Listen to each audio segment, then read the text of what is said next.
Next up, number 3, Quinn Ewers. And this is where, so Mike had Quinn at 4, and Rick and I had Quinn at 3. Mike, I'll start with you. I mean, there's a lot to like about Quinn Ewers. He's one of these guys when I watch him play, he's supposed to have a great arm. It doesn't seem like I see it often, but that could just be me. What are your thoughts on Quinn?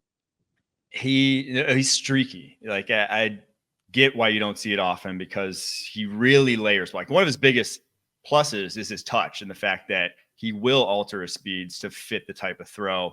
And I do think he has a good arm, but I wouldn't put it in like the great arm tier. We're going to get to some guys in this list that I think have better arms than him for sure.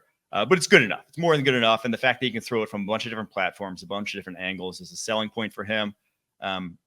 I worry about his deep ball, though. It was very streaky with 2 like legit deep ball. I mean, he had a guy break the 40 record, a guy run 4.35 in that night Mitchell, that he should have had more downfield production, in my opinion, this past season, and missed a good number of throws in that area of the football field and really struggles with sort of his trajectory on those throws, I thought. But the talent's undeniable. I mean, there's a reason why he was one of the highest rated recruits ever, reclassified to, go to Ohio State, got paid as much NIL money as he is. Like, there's a lot to like with him.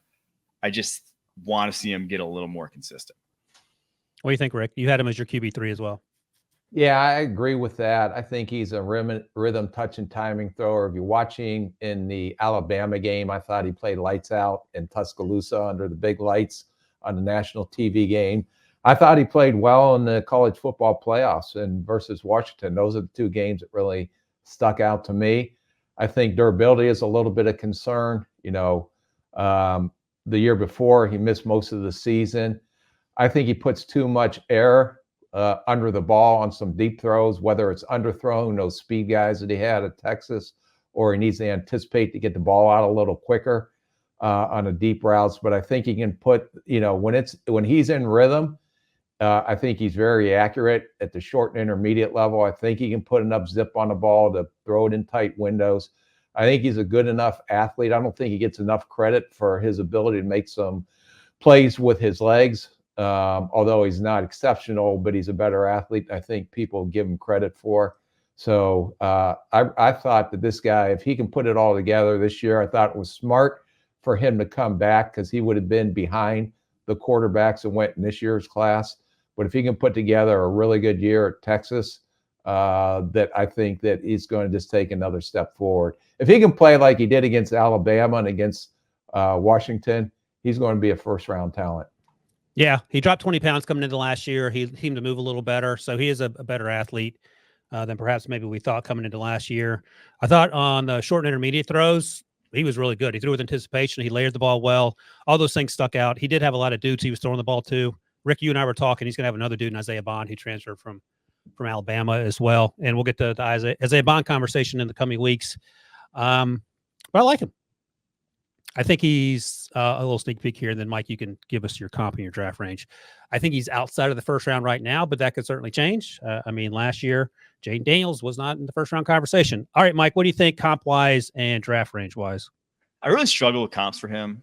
No one really that I loved. The one I settled on. Not yet. We'll get to that. The one I settled on, though, was Josh McCown. Back, he really reminded me like the streakiness when McCown put together that run with the Bears and got himself paid. Like that kind of reminded me of Ewers, where in big games he could show up and then he could put up a dud against like a Wyoming. He could put up a dud against lesser competition. You're just like scratching your head, like, well, what was that? So I think also has some sneaky athleticism to him too that Josh McCown was always known for. Everyone always loved to rehash that basketball clip of him.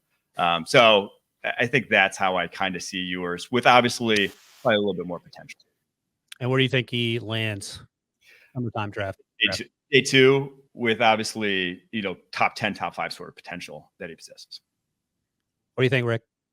I'm going to put him in the first round right now, based off of what I saw in Alabama and based off the Washington game. And if that consistency shows up. So he does have some dud games, but I'm going to go off the potential right now and be, like I said, I'm an optimist during this time of year. So if I looked at those 2 games, I would say he was a first-round talent.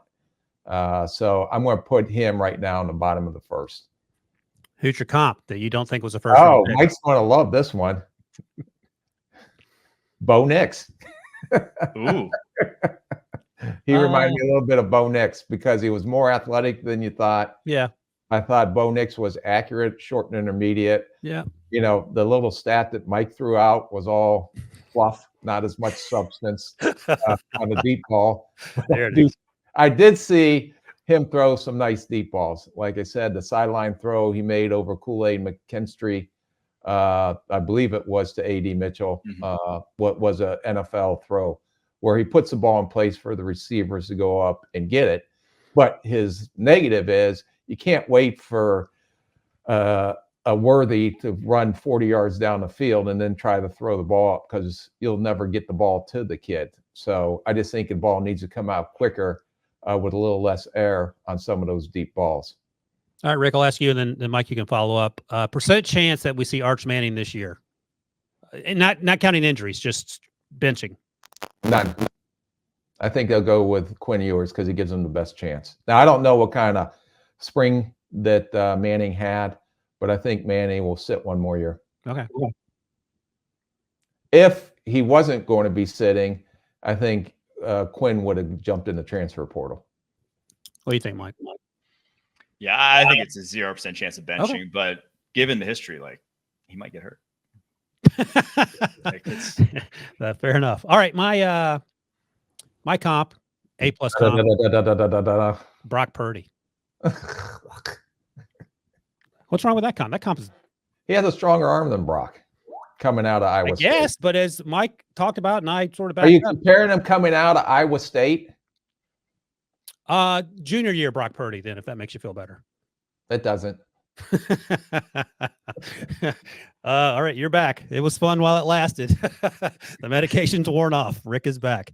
I think early second round for me. I'm fine with the Brock. I feel pretty good about that Brock Purdy comp. Okay, that's good. Who's a better athlete, Brock Purdy or Quinn Ewers? Yours? Oh, you agree with that, Mike? I think so. Oh, interesting. More Brock Purdy slander on this podcast. All right, fair enough.